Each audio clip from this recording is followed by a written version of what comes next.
అందరికీ నమస్తే. I'm Manu Chaudhary, Ayurveda and family coach. ఈరోజు డయాబెటీస్ గురించి మాట్లాడుకుందాం. అసలు ఈ డయాబెటీస్ అంటే ఏంటి? ఇది ఎలా వస్తది? అండ్ ఇది ఏ ఏజ్ వారిలో ఎక్కువగా కనిపిస్తుంది? దీనికి అసలు క్యూర్ అయ్యే ఛాన్స్ ఉందా లేదా అని చెప్పి చాలామంది అవగాహన లేక ఇబ్బంది పడుతూ ఉంటున్నారు. టైప్ ఆఫ్ మెడిసిన్స్ అనేది యూజ్ చేస్తున్నారు. బట్ అది కంట్రోల్ అవుతున్న బాడీలో సమ్ అదర్ పార్ట్స్‌లో ఉండే పెయిన్స్ గానీ, లైక్ తిమ్ముర్లు ఇవన్నీ గూడా వాళ్ళకి కంట్రోల్ అవ్వట్లేదు. బ్లడ్‌లో ఓన్లీ షుగర్ లెవెల్ కంట్రోల్ అయినట్టు చూపిస్తుంది టాబ్లెట్ వేసుకోగానే.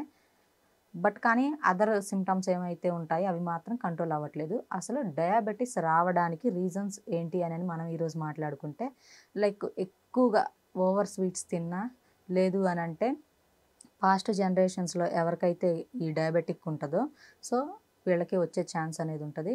And ఇంకొకటొచ్చేసి stress. లైక్ కొంతమంది ఎక్కువగా స్ట్రెస్‌కి గురవుతూ ఉంటారు. అతిగా ఆలోచిస్తూ ఉంటారు. లైక్ అది వర్క్ టెన్షన్స్ గానీ, ఫ్యామిలీలో ఉండే టెన్షన్స్ గానీ, ఏదైనా గూడా ఈ స్ట్రెస్ వల్ల 80% డయాబెటిక్ కానీ, అదర్ డిసీజెస్ కానీ స్ట్రెస్ వల్లే వస్తుందని చెప్పి మనకి WHO లెక్కల ప్రకారం సైంటిఫికల్లీ ప్రూవ్ అయింది.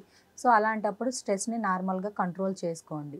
అండ్ ఇంకొకటొచ్చేసి ఈ డయాబెటిస్ లైక్ వచ్చిన వాళ్ళు ఫస్ట్ ఆఫ్ ఆల్ వీళ్ళు కంట్రోల్ చేసుకోవాల్సింది ఏంటి అనంటే ఫుడ్ హ్యాబిట్స్‌ని కంట్రోల్ చేసుకోవాలి. అంటే లైక్ ఎర్లీ మార్నింగ్ లేవగానే చక్కగా 8కి, 6, 7:30కి అలా నిద్ర లేవగానే బాగా గుప్పెడు చక్కెర పోసేసుకొని కాఫీలు, టీలు తాగుతారు. సో, కాఫీ, టీ తాగండి. కాకపోతే తాగడానికి ముందు సమ్ ఎక్సర్‌సైజెస్ అనేవి, మెడిటేషన్స్ అనేవి చేసిన తర్వాత ఇది తీసుకుంటే మన బాడీలో, ఎందుకంటే ముందుగానే మన బాడీకి మనం కొంచెం వర్క్ అనేది పెట్టాం కాబట్టి, సో కొంచెం బాడీ అంతా కూడా మనకి కరెక్ట్ అవుతది సిస్టమాటిక్‌గా. సో, అలాంటప్పుడు మనం కొంచెం స్వీట్ తీసుకున్నా కూడా డయాబెటిస్ అనేది ఇంక్రీజ్ అవ్వకుండా ఉంటది. ఇదొకటి. అండ్ కొంతమంది చూసుకుంటే చేదు గానీ, వగరు గానీ అసలు యాక్సెప్ట్ చేయలేరు. లైక్ చేదు అంటే వేపాకులు అండ్ రకరకాలున్నాయి. మెంతులు ఇవన్నీ గూడా అసలు తీసుకోలేరు. అండ్ వగరు గూడా తినలేరు. వగరు అంటే లైక్ జామకాయలు, నేరేడు పళ్ళు, జామాకులు ఇలాంటివి తీసుకోవడానికి వాళ్ళు కొంచెం ఇష్టపడరు. ఎప్పుడైనా ఫస్ట్ షుగర్‌ని కంట్రోల్ చేయాలి అనంటే, షుగర్‌ని చంపే 2 ఆయుధాలేంటి అంటే చేదు, వగరు. సో, ఈ చేదు, వగరు ఎందులో దొరుకుతది అని మనం చెప్పుకుంటే వేపాకు అండ్ వగరు వచ్చేసి జామాకుల్లో ఉంటది. అండ్ జామకాయలు కొంచెం దూరగా ఉండే జామకాయలు ఇలాంటివి తినొచ్చు. అండ్ మెంతుల్లో గూడా చేదు ఉంటది.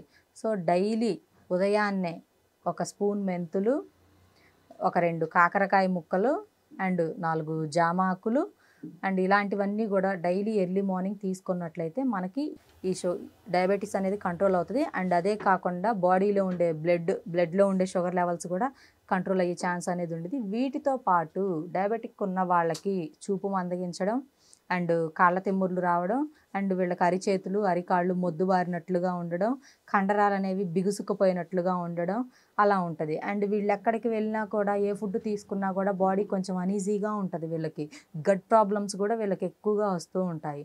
సో, అలాంటప్పుడు డయాబెటిక్ ఉన్న వాళ్ళకి నేను ఓన్లీ ఒక 5 మూలికలు చెప్తాను. ఈ 5 మూలికలు మీకు ఆయుర్వేద షాప్స్‌లో అవైలబుల్‌గా ఉంటాయి. అక్కడ తీసేసుకొని సో, ఈ డయాబెటిక్‌ని కంట్రోల్ చేసుకోవచ్చు. లైక్ అదేంటి అనంటే అశ్వగంధ అండ్ ఈ పేరులేని వ్యాధికి పెన్నేరుగడ్డ అని కూడా అంటారు అశ్వగంధాని. సో, ఈ అశ్వగంధాని అన్ని డిసీజెస్‌లో వాడుకోవచ్చు మనం. అశ్వగంధ అండ్ నేలవేము, నేల ఉసిరి, మెంతి, కాకర. సో, ఇవన్నీ కూడా ఈక్వల్ క్వాంటిటీలో తీసేసుకొని ఒక 50 గ్రామ్స్ మొత్తం పౌడర్‌ని మిక్స్ చేసేసుకొని ఉదయాన్నే ఒక స్పూన్, హాఫ్ లీటర్ వాటర్‌లో ఒక స్పూన్ ఈ పౌడర్‌ని అండ్ ఈవినింగ్ ఒక స్పూన్ పౌడర్‌ని వేసేసుకొని చక్కగా కషాయంలో పెట్టేసుకొని గనుక తాగారనుకోండి, సో, ఈ డయాబెటిక్ అనేది కంట్రోల్ వస్తది. వీటితో పాటు ఈ కాళ్ళ తిమ్ముర్లు, కొంచెం గట్ ప్రాబ్లమ్స్ ఉన్న అండ్ డైజెషన్ ప్రాబ్లమ్స్ ఉన్న ఇవన్నీ కూడా కంట్రోల్ అవుతాయి. Thank you.